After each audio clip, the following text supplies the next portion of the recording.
How's it going, everybody? Welcome back to the Gym Range Podcast. This is episode 15. This is our Christmas episode. I'm Carl Heiser with my co-host Alex Cervantes. And despite all the cancellations, we still have college basketball that we can talk about. So that is something to be thankful for. We are brought to you by Vendetta Sports Media. You can check out the site, vendettasportsmedia.com. Right off the bat, some crazy results this week. All right. Yes. I had texted you about the fact that Alabama was only favored by, I think it was 3.5 points against a Memphis team that had not been very impressive thus far. And Memphis curb stomped Alabama. It was bad. It was crazy. Like, I think I'll be honest, I fully expected Alabama to win that game by double digits, and they got smacked. An interesting note from that game, though, is that Amani Bates only played 15 minutes. And so I'm wondering if there's a conclusion to be drawn from the fact that they looked very good with him playing limited minutes. Hey, listen, I'll say this. This is not my idea. I can't take credit for it. I wish I could remember which one of the many college basketball heads I follow on Twitter said it.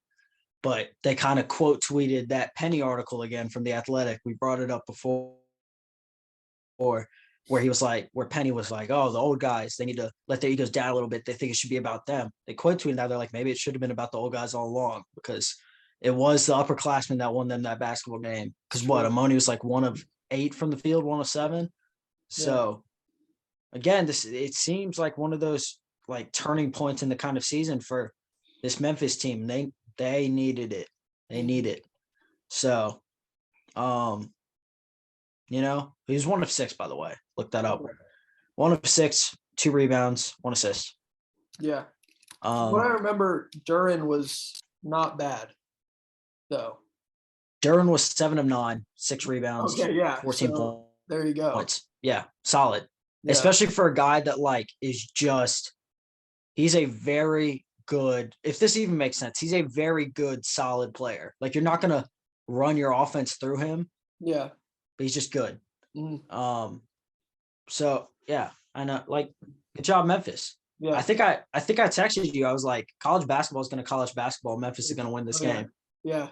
It kind of goes back to something that I said in an earlier episode about Amani Bates. And I'm not going to come out and trash Amani Bates. He's a 17-year-old kid, like, should be a junior in high school, right? Like, Senior. Okay. Yeah. He's not, like, people were saying since he's 15, like, we need to get this guy to the soonest NBA draft possible. This guy's not ready for the NBA. Like, just straight up, he's not. He's not playing well in college. So, like, how can he be a great NBA player? And it's just, it bothers me when evaluations of 14 and 15-year-olds are so outlandishly positive as far as what they project them to be. And it to a certain degree, maybe not even to a certain degree, it just does put undue pressure on them. Like, Amani Bates has had ball of his life, I would think, living with him since he was 14 years old. I mean, they had guys at every game. You brandish him as the next Kevin Durant. Like, guys, I mean, I don't think we don't talk enough about how much that can harm a player's psyche, because you just compared him to a top 12 NBA player of all time, who I consider to be the greatest scorer of our generation. You got an argument for the greatest scorer ever. So, I mean, that's just, like, I get it. He's lanky. It's basically the same shot form. Yeah. You hit him with the same in and out crossover into a pull up. Like, I get it. It's there, but it should, that we need to kind of scale down on these. Like, even like Chris Livingston was kind of billed as like LeBron build. Like I get it. Like, can we pump the brakes on a couple things? Yeah. It's I have very mixed feelings about the whole, I guess I'll call it like the hoop mixtape sort of world that we live in, where I'm kind of 50-50 on it. Like, it produces some really fun highlights, and like it basically gave us the Ball brothers, which, like, thank you for that. Honestly. Yeah, but then it also does stuff like this where, like, if you only paid attention to like Ball is Life and like Hoop mixtapes and like you would think like Mac McClung was like the next big thing, you know, and he's out here like trying to stay in the league. Like he wasn't really the next big thing. Hey, I don't. Mac McClung is hooping for the South Bay Lakers. Well, he just got signed to a 10-day by the Bulls. Fantastic. Yeah. Lakers to the Bull pipeline is active. I don't say that as like that's not Mac McClung slander. All right. No, I get it. That's just to say like the results may vary, you know, with these. So yeah, but I thought this was kind of a tailor-made matchup for Memphis because really the scouting report for Alabama, as far as I can tell, is if you defend the three, you'll be force turnovers. Yeah, force turnovers, defend the three. And Memphis still, you know, they commit their fair share of turnovers, but they have the long athletes to like stick out on the 3-point line and make things difficult for them. And so I think that was what really, you know, I think it was a dream matchup for them. And so I'm not ready to say that they're back because you know, it's just one game. You still lost to Georgia without Aaron Cook. You still lost to Ole Miss. You still lost to Murray State. Yeah, but it was effective for Memphis because we saw in that Iona game and like the big thing we kind of pointed out, everyone pointed out was like if you run Alabama off the 3-point line, the Crimson Tide only attempted 17 threes in their game, which was significantly lower than their average. Mm-hmm. Alabama did put up 33 threes in that game. So they hit their season average. It was just that like you said, the length is going to frustrate teams at some point. So that's your recipe for beating Bama.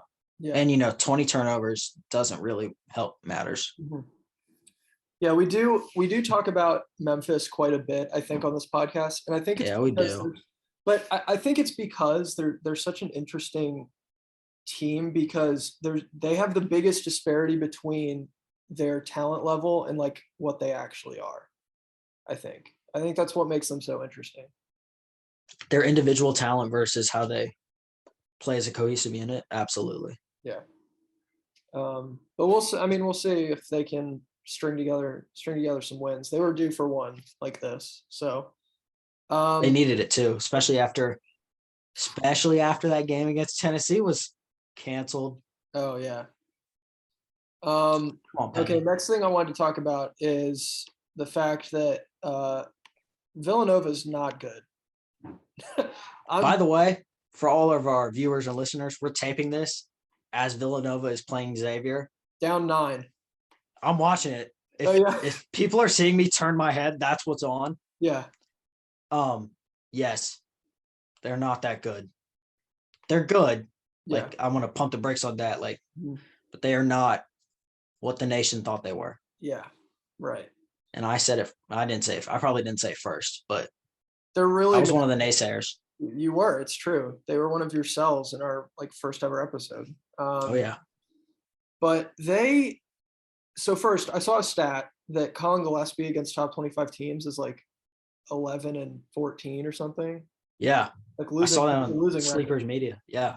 So that's, you know, something to chew on, I think. And then also I think it's very apparent that this team is missing I feel like they've on their championship caliber teams, they've always had like a go-to wing guy. You know, like even last year when they were still only a 5 seed last year, but they at least had, you know, Jeremiah Robinson Earl. Yep. They've usually had these like, you know, 6'7", 6'8" guys like on the wing who can shoot, and you know they had Sadiq Bey. Like they've had these guys who can like really score on the wing, and they don't really have that this year. And depth is a problem. It is a problem. It is. Yeah, but all that to say, the reason I brought them up is because they got smacked by Creighton. Like after getting smacked by Baylor. And after, you know, depending on how this game goes, we could be looking at, you know, a 5-loss Villanova team. 5-loss Villanova team, and it's not even, you know, Christmas. They'll still be like a 5 seed in the latest bracketology, just because. Yeah, just because. But it's the Jay Wright bump. You kind of have to do it. You do, and I don't know. I think part of it is Jermaine Samuels hasn't really panned out the way we thought he would.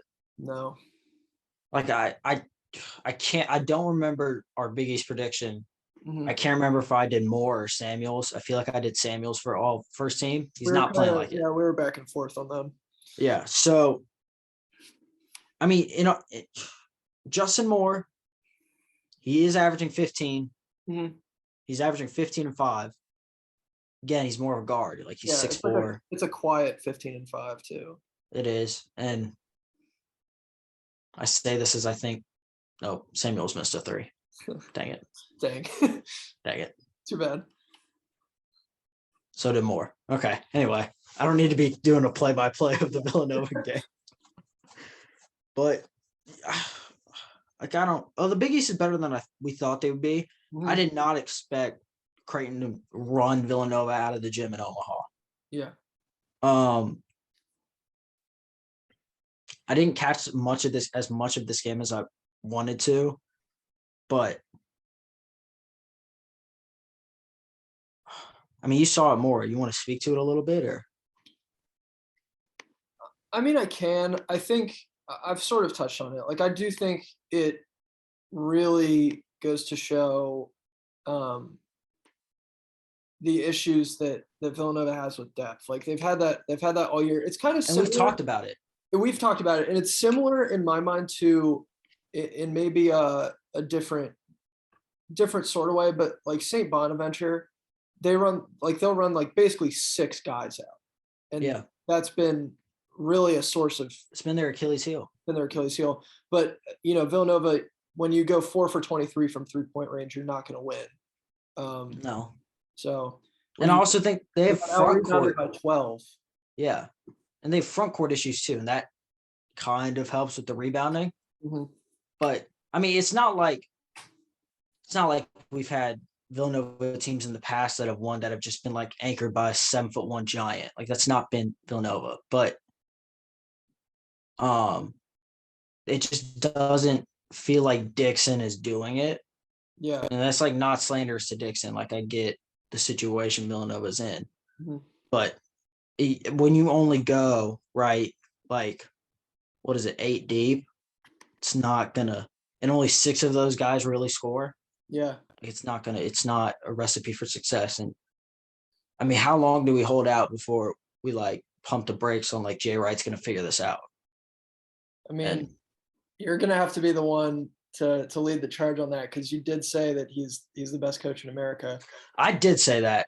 So it seems kind of, I guess, counterintuitive that I would have been not high on Villanova, but been like Jay Wright, best coach in America. He's gonna figure it out. So, but it's a similar thing with at some point, just the personnel has to also be there, and it's kind of like the whole Tony Bennett thing. Like we love Tony Bennett, but that Virginia roster is not going to get it done for Tony Bennett. So, yeah. Another little thing in the Creighton game, 19% of Villanova's field goals were assisted versus 45% for Creighton. The Ryan Nembhard effect. Yeah, well, so the playmaking there, we need to see All-American Gillespie at some point. We do. They're gonna figure this out, because he's been better than I thought. Like I thought coming off the injury that he'd be kind of hobbled, but he's been like good. He's been back, but not like All-American back. And I guess that's maybe like us just being like he is averaging 16, 3, and 3. Mm-hmm. But at you are a projected All-American point guard. You would kind of expect you to push 5-6 assists a game. Mm-hmm. But when you're going to Gillespie as your go-to scorer, as your go-to creator, as your go-to playmaker, it kind of, I don't know, you run into some issues, of course, naturally. Plus Creighton had 8 more turnovers than Villanova and still won by 20, which is wild. And Villanova shot and made more free throws. Yeah, so there were a lot of things going in their favor, and they lost by 20 points. And it's not like Creighton. Well, listen, we're just gonna keep pummeling Creighton for winning by 20, but they did shoot they only shot 39% from 3. Yeah, like it's not like they weren't Kentucky against Carolina. Like they didn't just light the arena on fire. So, but is that a good segue into Kentucky, Carolina. I think that is a good segue into Kentucky, Carolina, because that was a game that we didn't think we were going to get, but we got it. We did get it. And it was sad to watch.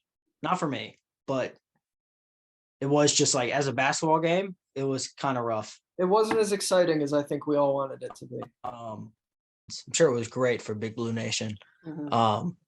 I know way too many UNC fans, and they were distraught. And for good reason. Like there was, it just felt after the first probably 6 minutes, Mm-hmm. it just felt like Kentucky was the only team that wanted to be in Vegas at that tournament, if we want to even call it that. Yeah. I mean, it was just. I mean, Severe Wheeler took over. Like, he had 26 points. I mean, we're gonna naturally, that's who we need to talk about. But I mean, it was just Kentucky was more complete, and I think they heard just kind of that like little shift. Like, well, are they really that good? They lost to Notre Dame. Like they hadn't.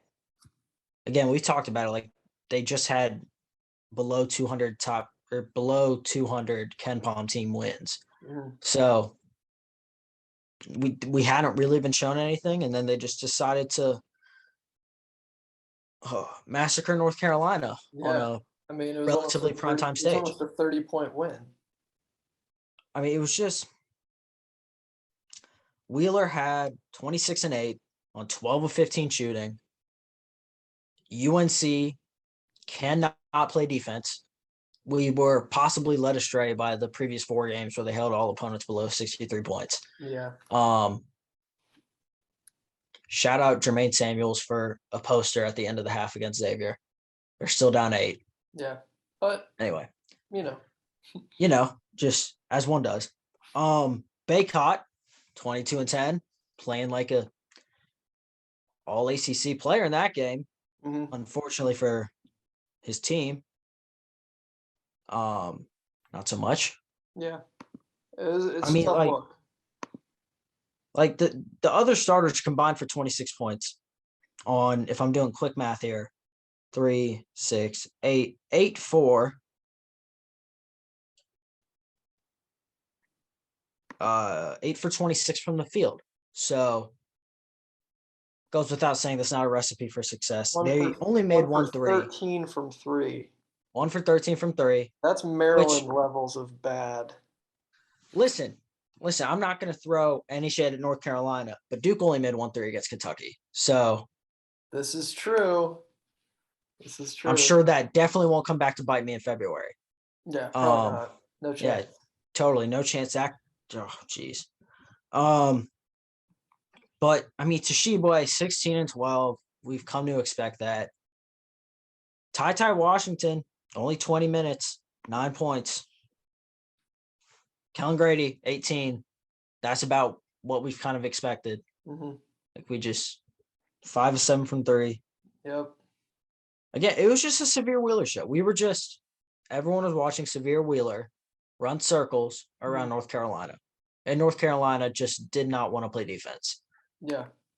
And that's all you need to take away from that game. Mm-hmm. I tried to rewatch it. I told my friends I would rewatch it. Couldn't rewatch it. Mm-mm. Not even really worth it.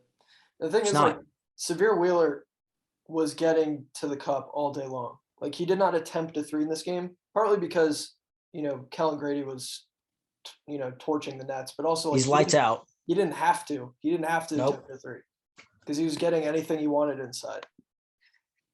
And from the mid-range. 12 for 15 from the field. UNC guards apparently can't guard mid-range pull-ups. Mm-mm. Wendell Moore, Trevor Keels, Jeremy Roach. Note that. But I was legitimately shocked. Mm-hmm. Like I if someone would have asked me, I really thought North Carolina was probably going to win that game, walk away from Vegas with the W. Yeah, especially after the Notre Dame loss for Kentucky. Exactly. So here we are. We're going to raise the same questions about North Carolina now. I know. So I mean, it's just going to be. I feel like it could be this up and down thing. And we kind of knew Caleb Love was the catalyst for the squad. Yeah. And when he is held to, I believe it was 8 points on 2 of 8 shooting in 27 minutes, no assists, 2 rebounds.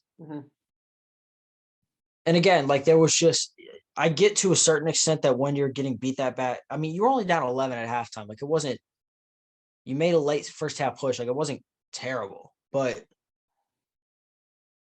I know it gets hard to play when you're just getting absolutely smacked, but still you got to compete a little bit. Like it just felt like they didn't want to compete. That Hubert Davis obviously has to fix that, but I don't know. Maybe Justin McCoy gets some more minutes defensively. I think you need it. I think so too. I think that's one solution, but at this point, the defense is just so horrendous. And we've been saying this, like the defense is not good enough to be, an Elite Eight, Final Four caliber team. It's just not. Though I guarantee you it'll look good in like the next 6 games. Yeah, when ACC really starts heating up. All right, let's move into our little Christmas segment that we got. Alex and I each prepared a Christmas wish list. We're going to run through 3 things that are college basketball related. Yes. We are not allowed to say anything about Duke or Maryland, so you're welcome. And dang. So we'll make this quick. We'll run through and say like a couple sentences about each thing. So Alex, what is the first thing on your Christmas wish list? I would like to see the ACC show up in the new year. Please. I go to a Big Ten school. I do not like this ACC slander that I'm constantly being told about. So that's it. Like, I don't really need to say more than that. If you follow college basketball, you know the ACC is arguably the worst Power 6 conference in college basketball this year. So, please just show up. Let's get 6 bids. Let's push 7. Let's do it. Please. My first thing on my wish list is I want to figure out if LSU is good or not, because I'm still not sure. They have the number 1 defense in Ken Pom, which I honestly think is the funniest thing ever, because Will Wade has never cared about defense in his entire life, and somehow they have the number 1 defense in the country according to the analytics. Apparently. Everybody, so like it's a little hard to say. I just don't know. I just don't know what to make of them, because on paper I'm not impressed. I haven't gotten the opportunity to watch them a ton, so like I don't know how legit they are. But that's one of my Christmas wishes, is to figure out if LSU is actually good. Yeah. They're undefeated though. So anyway, one of the only 6 unbeatens. Yes, I'm following you, Joey Luce. Following that. I like the maps. Anyway, my second, and I think it's a universal, like, grand scheme of things. We're seeing it kind of weighing down now. I would like these conferences to get rid of their COVID cancellation forfeit policies. Like it's just stupid. And the ACC is now revisiting theirs. And the Big East has kind of been like hedging on it, like, like if we continue to Seton Hall continues to forfeit games, like we know, like I don't want to get into like I don't even know if it's the politics of COVID, but just we know what the Omicron variant is doing, and that's a lot more transmissible. I don't think that's the right word, but that's fair. No, So these kids are all vaccinated, like that's not part of the issue, but. Please just drop the forfeits. It's just stupid. Yeah. It's just, why are you punishing them? Maybe like, listen, we could have the wacky, like the teams could have the same winning percentages because one team went like 12-4 and the other one played all 20 games in a conference slate. But I'd rather have that than like punishing a top 25 Seton Hall, top 15 Seton Hall team for testing positive. Like that's not fair. Yeah. I feel like that's more of a universal wish, but still. I 100% agree with you. That was also my second one. Okay. So yeah, I'm glad we're on the same wavelength with that. I just want it to stop. I think for one, the forfeit thing is stupid. I think Wake Forest is 2-0 now in ACC play without having played a game, if I'm not mistaken. Boston College just had to forfeit. Yep. So that's a conference win somehow for Wake Forest, which the policies don't make sense. I want to stop testing. Wake Forest did beat Virginia Tech. That was their first ACC. Oh, okay. You're right. Yeah. Okay. I want to stop testing vaccinated asymptomatic players. I think that'd be good if we stop doing that. And yeah, I mean, I'm not, it's tough to talk about this kind of thing without it getting like political and stuff, but yeah. Long story short, I just want it to go away. I just want it to stop. And I think, don't we all? I think there's some level at which we can kind of decide when it stops, but maybe that's a hot take. At least to some degree, we can kind of decide when it stops, but yeah, very real. Stay safe out there. Yes. Mm-hmm. All right. What's your third thing?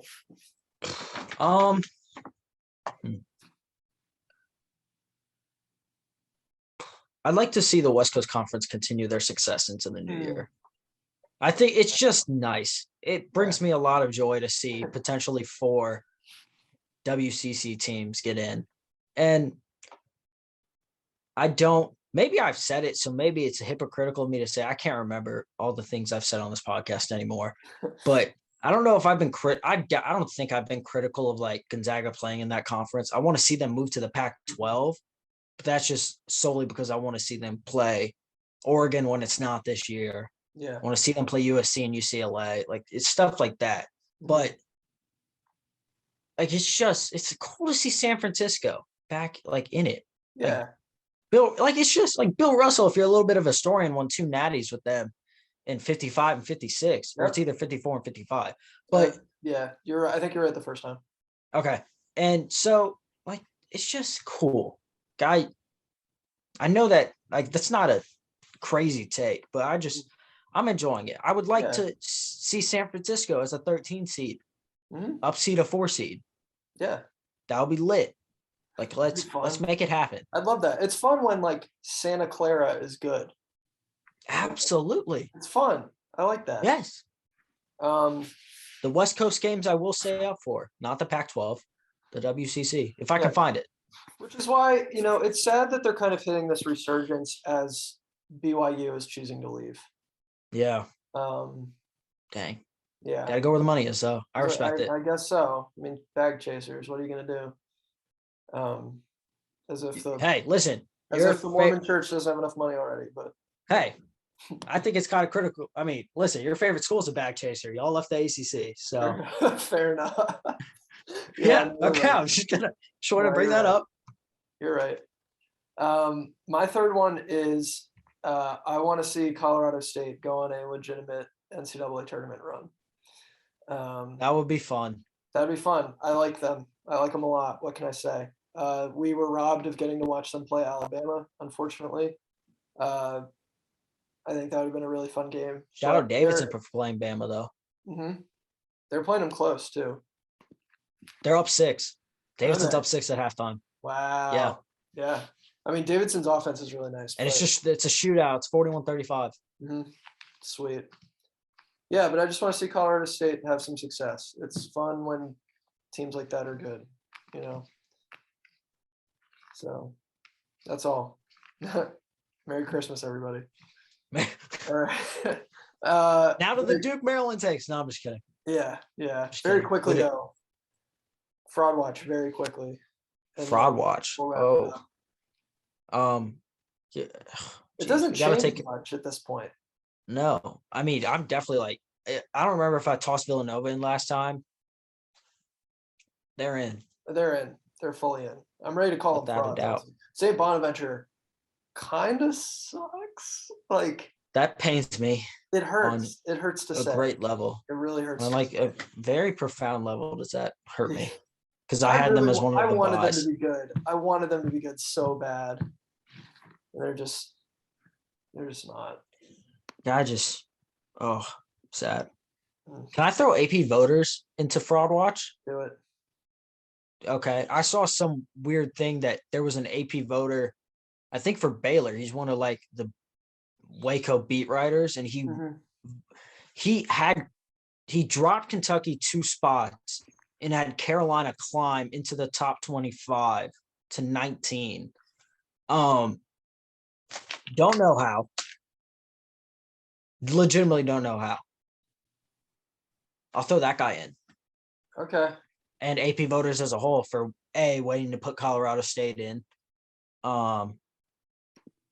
B, for holding out. Virginia Tech are not frauds.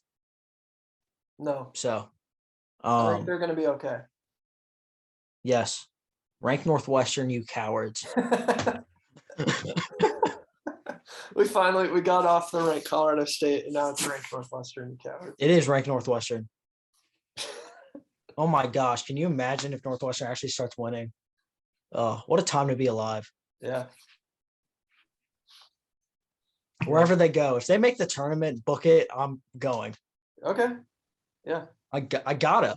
I don't think, I mean, yeah, you guys have the quality win over the Terps, so. Oh yeah, quality. And quality losses to Providence and Wake Forest. But quality losses. Quality losses. That's true. Those are quad 1 losses. Yeah.